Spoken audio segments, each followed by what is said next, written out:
Imagine करो तुम किसी रूम में एंटर कर रहे हो और सबसे पहला थॉट जो तुम्हारे ब्रेन में आता है कि लोग क्या सोचेंगे अगर मैंने कुछ गलत बोल दिया तो, मेरी आवाज कांप गई तो this video is only for you. Social anxiety कोई शर्म नहीं है, ना ही ये कोई कमजोरी है, लेकिन अगर इसे इग्नोर किया गया तो ये धीरे धीरे तुम्हारी पूरी पर्सनैलिटी को छोटा कर देता है। सबसे पहले ये समझते हैं सोशल एंजाइटी होती क्या है। सोशल एंजाइटी का मतलब सिर्फ इंट्रोवर्ट होना नहीं होता। सोशल एंजाइटी एक मेंटल कंडीशन है जिसमें इंसान को लोगों के सामने होने से, कुछ बोलने से या कुछ एक्सप्रेस करने से डर लगता है। डर ये नहीं होता कि लोग देख रहे हैं, डर ये होता है लोग जज करेंगे। तुम्हें लगता है हर कोई तुम्हें ऑब्जर्व कर रहा है, तुम्हारी हर मूवमेंट को, हर वर्ड को, तुम्हारे हर रिएक्शन को। फॉर एग्जाम्पल, तुम क्लास में क्वेश्चन जानते हो पर तुम हाथ नहीं उठाते। तुम मीटिंग में आइडिया रख सकते हो पर तुम चुप रह जाते हो। तुम लोगों से बात करना चाहते हो पर अंदर से एक आवाज आती है, भाई मत बोल, बेइज्जती हो जाएगी। अब एक इम्पोर्टेंट बात, अगर तुम शाय हो तो अपनी शायनेस को सोशल एंजाइटी का नाम मत दो। इन दोनों में डिफरेंस समझो। शायनेस टेम्पररी होती है, सोशल एंजाइटी कांस्टेंट होती है। शाय इंसान थोड़ा नर्वस होता है, सोशल एंशियस इंसान पैनिक में होता है। शायनेस टाइम के साथ कम होती जाती है, बट सोशल एंजाइटी टाइम के साथ और स्ट्रांग होती जाती है अगर उसे फेस ना किया जाए। अब ध्यान से सुनना, मैं तुम्हें कुछ सिम्टम्स बताऊंगा, अगर उनमें से ज्यादातर चीजें तुम रिलेट कर पाते हो तो there is a high chance कि तुम सोशल एंजाइटी से डील कर रहे हो। अगर तुम किसी से बात करने से पहले ही अपने माइंड में एक बेकार सिनेरियो क्रिएट कर लेते हो कि ये मेरे बारे में क्या सोचेगा, तो there is a high chance कि तुम सोशल एंजाइटी से डील कर रहे हो। या फिर अपनी बात बाद में रिपीट करके सोचना, मैंने कुछ गलत तो नहीं बोल दिया। तुम ओवर थिंकिंग करते हो आफ्टर एवरी सोशल इंटरेक्शन।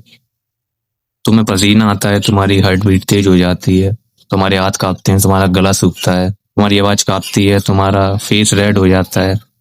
और ये सब तब होता है जब एक्चुअली कोई डेंजर होता ही नहीं है। तुम सोशल इवेंट्स को अवॉइड करने लगते हो, फोन कॉल से बचते हो, आई कांटेक्ट अवॉइड करते हो, ग्रुप में चुप रहते हो, अपनी रियल पर्सनैलिटी छुपा लेते हो। सोशल एंजाइटी तुम्हें इनविजिबल बना देती है जबकि अंदर से तुम जीना चाहते हो। अब सवाल ये है, ये प्रॉब्लम आती क्यों है? ये प्रॉब्लम तुम्हें पास्ट एम्बेरसमेंट से आ सकती है। मतलब तुम्हारा कभी क्लास में मजाक बना हो, या फिर कभी स्टेज पे इंसल्ट हुई हो जहाँ गलती पे सपोर्ट नहीं सिर्फ ताने मिले हो। हर जगह बेटर लोग और तुम खुद को कम समझने लगते हो। तुम अपनी वैल्यू खुद डिसाइड नहीं करते, लोगों के रिएक्शन से करते हो। सबसे बड़ी गलती क्या होती है पता है? लोग सोशल एंजाइटी से बचने के लिए लोगों से ही दूर भाग जाते हैं, लेकिन जितना तुम भागते हो उतना डर तुम्हारा पीछा करता है। अवॉइडेंस से रिलीफ मिलता है लेकिन उसका सॉल्यूशन नहीं मिलता। अब इससे बाहर कैसे निकलना, उसके लिए मैं तुम्हें कुछ स्टेप्स बताऊंगा, ध्यान से सुनना। स्टेप 1, नाम दो अपने डर को। जब तुम नर्वस हो या फिर डर रहे हो, मैं डर लग रहा है, तो खुद से कहो ये सोशल एंजाइटी है, रियलिटी नहीं। स्टेप 2, परफेक्शन छोड़ दो। तुम्हारा काम परफेक्ट बोलना नहीं, तुम्हारा काम सिर्फ बोलना है। लोग परफेक्ट नहीं होते, रियल होते हैं। Step 3, micro exposure.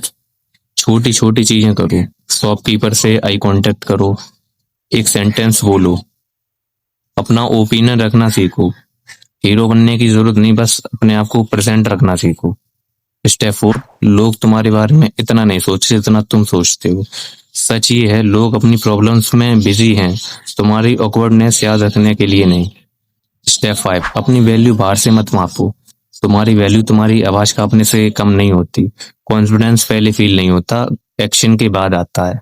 अगर तुम सोशल एंजाइटी से लड़ रहे हो तो तुम वीक नहीं हो, तुम बस उन चीजों से लड़ रहे हो जो दिखाई नहीं देती।